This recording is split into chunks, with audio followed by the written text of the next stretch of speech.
Akkuma argitan ruuziin keenya bilchaatee jira. Akkanatti jechuudha. Waaw namatti tola.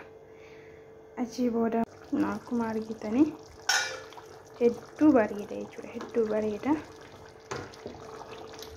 Akkuma bilchaatee jira dinnichi isaallee lukkuun isaallee bilchaatee wal qixxaatee jira jechuudha.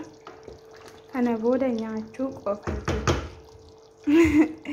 Naa akkanatti des nama jedha. Kana fakkaata waan na wajjin turtaniif galatoomaa isiniin jedha. Kana booda salaxaa qofaatu hafe akkam jirtu nagaa keessa nagaa kun jira galata waaqaa ta'u baga jiraattan isiniin jedha. Har'ammoo saaloonaa hojjechuuf jechuudha. Walumaan hojjenna. Kunoo akkuma argitanii handaaqoosaa akkanatti kukkutadhee jira jechuudha. Haati xiqqeessa akka biyya keenyaatti kukkutadhee jira. Asirraa kunoo qullubbiidha. Timaatimii inni sun immoo timaatimii daakamaa jechuudha yookaan salsaa isa jedhan sana jechuudha. Kunoo qimamii isaa kanatti qopheeffadhee jira. Amma waluma wajjiniin hojjenna jechuudha. Kunoo akkuma argaa jirtanii distii duwwaa qopheeffadhee jira jechuudha. Achii booda zayitii keenya itti naqanna. Isin amma isin ga'utti naqachuu dandeessu. Achii booda immoo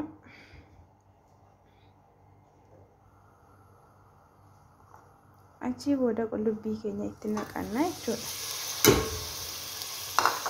Qullubbii keenya itti naqannee sochoofnee xiqqoosee ni qadaanna jechuudha. Hanga inni xiqqoo bilchaatutti.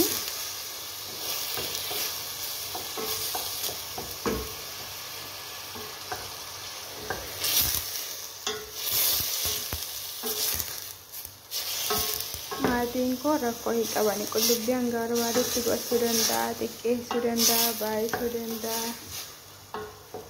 Kun baay'ifadheera kun jechuudha.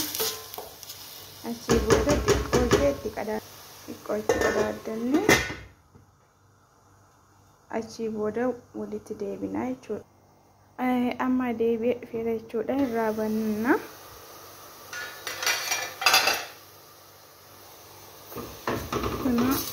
Bilchaatee jira jechuudha. Achii booda immoo qullubbii adii isiitiin argisiisnee miti kunoo asitti naqanna. Achii booda sochoofannaa jechuudha.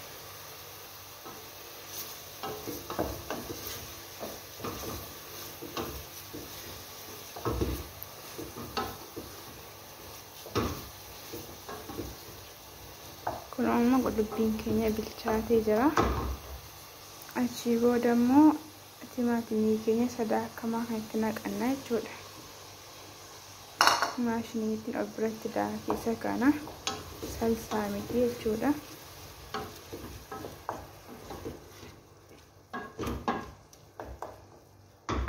Kanallee xiqqoo ishee itti qadaadannee walitti deebina.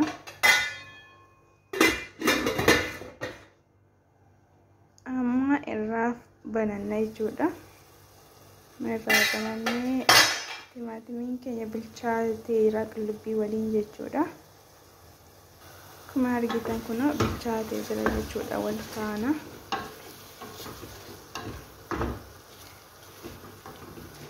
Jechuudha. Achii booda immoo xiqqoo ishee ammallee jechuudha itti qadaadana deebisnee. Irraa bannee jechuudha.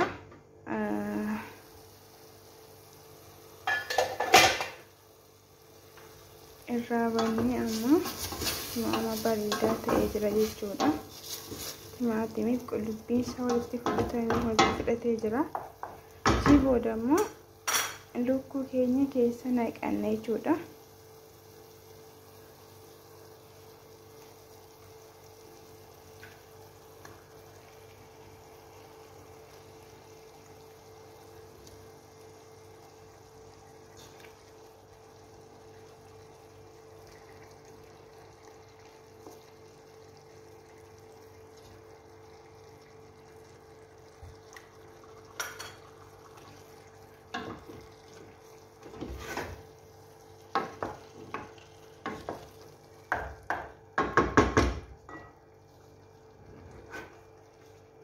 achii booda xiqqoo malee itti qadaaddanna jechuudha. Nama deebi'ee dhufee jira.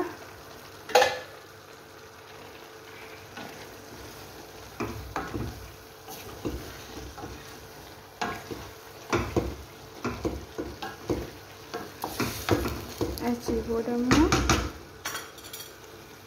imamee kana hunda isaanii al tokkotti naqanna jechuudha.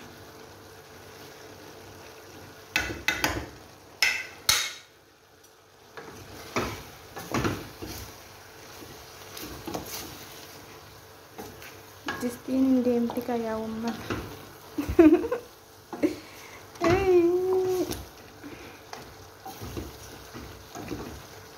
Kanatti waliin makne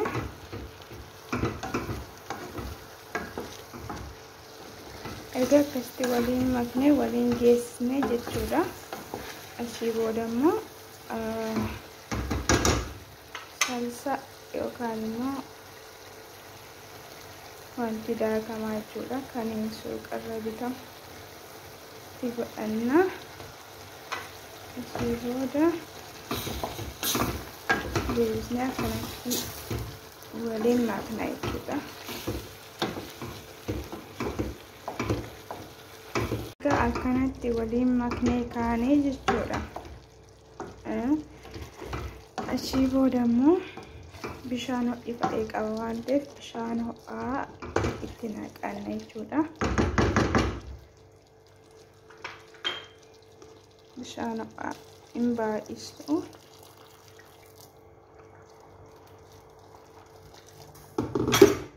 Hanguma kana itti naqadha. Ammaaf jechuudha yoo booda dabalata ta'e immoo booda itti dabaluu danda'a.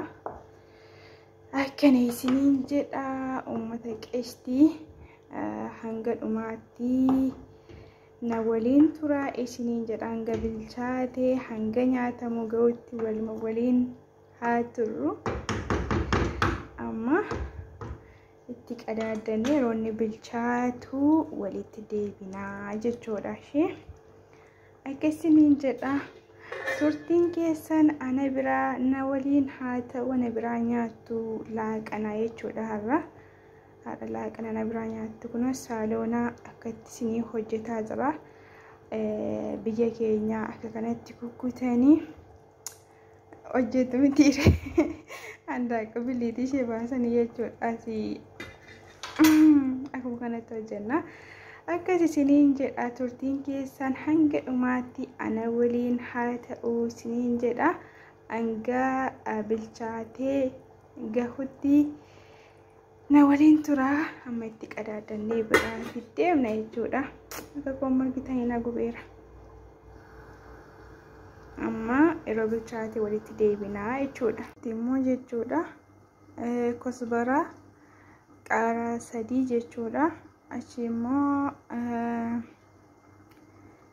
loomii gogaasaa jechuudha. Asii immoo dinnicha. Yoo dinnicha kana dura itti naqee garmalee na jala waan bilchaatuufan boodarra jechuudha. Itti naqa jechuudha. Amma itti naqa kana waliin jechuudha. Walumaan turra isiniin jedha. Kunoo akkuma argitan baay'ee bareedee jira jechuudha. Argitanii namatti tola, bareedee jira jechuudha.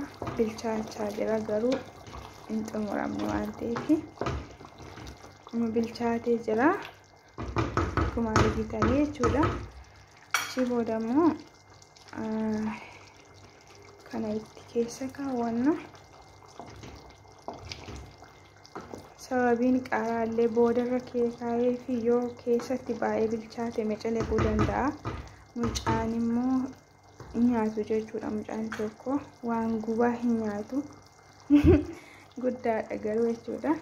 Achii booda immoo kosbaraa keenya itti godhanna xiqqeessine jechuudha. Achii booda waliin sochoofnee xiqqootti qadaadee deebi'ee immoo dinnicha itti naqadha jechuudha. Dinnichi sa'aatii baay'ee yoo ture garmalee bilchaata waan ta'eef akka inni bilchaatee ciccitu hin barbaanne jechuudhaan immoo amma xiqqoo itti qadaadadha jechuudha. kunoo amma deebi'ee dhufee jira jechuudha.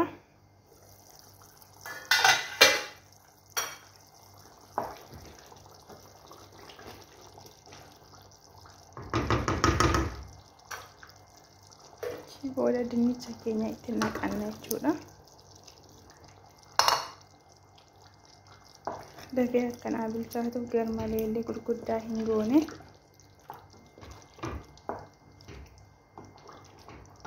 Isin dinnicha malee illee hojjetuu dandeessu jechuudha.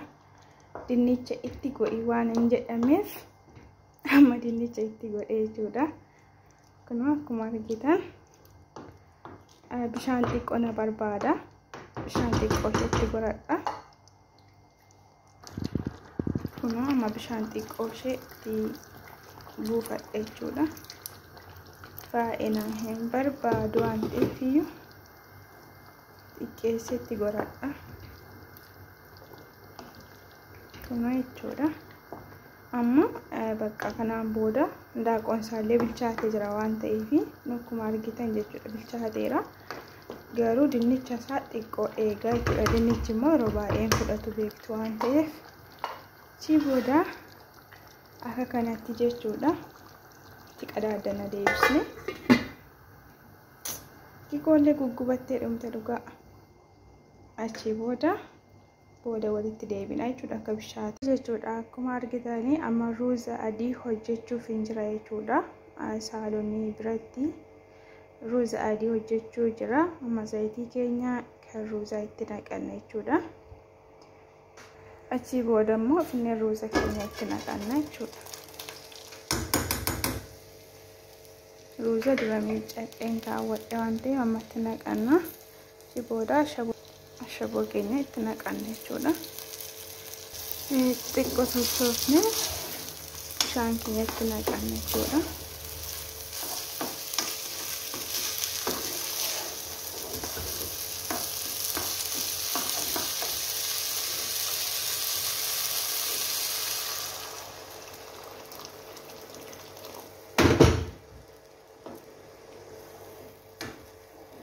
Bishaan kiyya naga'ee jira jechuudha. Achii booda yoo xiqqoo ishee danfuu jalatti qannata jechuudha bishaansa. Xiqqoo ishee hangani danfuu eenna.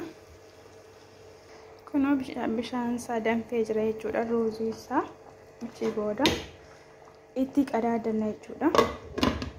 Itti qadaadannee abidda isaa jalatti qannafna jechuudha. Achii booda yeroo bilchaatu walitti deebina ishee. Ammallee turtiin keessan anuma waliin haa ta'u. Eessayyuu hin deemina. Akkuma argitan ruuziin keenya bilchaatee jira. Akkanatti jechuudha. Waaw namatti tola. Achii booda immoo saalonaan keenyallee xumuramee jira jechuudha. Akkuma argitanii hedduu bareeda jechuudha. Hedduu bareeda. Kuna bilchaatee jira dinnichi isaallee lukkuun isaallee bilchaatee wal qixxaatee jira jechuudha. Kana booda nyaachuu qofaati. Akkanatti das nama jedha. Kana fakkaata waan na wajjin turtaniif galatoomaa isiniin jedha. Kana booda salaxaa qofaatu ta'e salaxaa hojjennaan waliin nyaanna isiniin jedha. Turtiin keessan waan na waliin turtaniif guddaa galatoomaa. Isiniin jedha ummata qeshtii akkasiniin jedha nagaanaaf ta'a. Akka kanatti kusbaraa keenya jechuudha. Hin bareecha waan ta'eef iyyuu akkana godhanne jala aamsee jira. Achi booda itti qadaaddanna jechuudha. Akka kana fakkaata isiniin jedha. Yoo salaxaa hojjedhe walitti deebina. Yoommoo viidiyoo raabunatti mijanne turtii gaarii naa qabaadha. Isinan jaaladha, isinan kabaja. Yoo isinitti tole share, like, subscribe gochuun na bira dhaabbadhaa isiniin jedha. Turtii gaarii. Bye bye.